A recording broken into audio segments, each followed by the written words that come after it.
आरडीएमधील पायाभूत प्रकल्पांच्या वित्तपुरवठ्यासाठी राज्य सरकारनं आज 4 कंपन्यांशी सामंजस्य करार केले।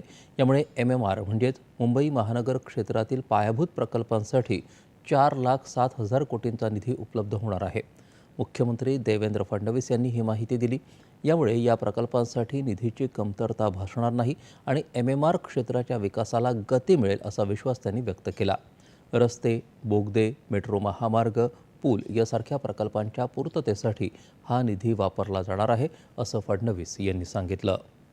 MMRDAच्या माध्यमातून जे वेगवेगळे प्रोजेक्ट्स हातामध्ये घेतलेले आहेत त्याच्या फंडिंग टाइपचे आपण आज MOU केले।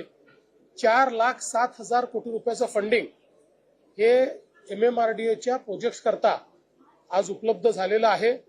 याच्यामुळे आपल्या सरकारने जे काही MMRDAच्या अंतर्गत मेजर सगळे प्रोजेक्ट घेतलेले आहेत याला आता कुठेही फंडिंगची कमतरता राहणार नाही। ते मेट्रोचे असो, प्राण्याचे असो, रस्त्यांचे असो, टनेल्सचे असो, या सगळ्या प्रोजेक्ट करता आता फंडिंग आपल्याला उपलब्ध झालेलं आहे।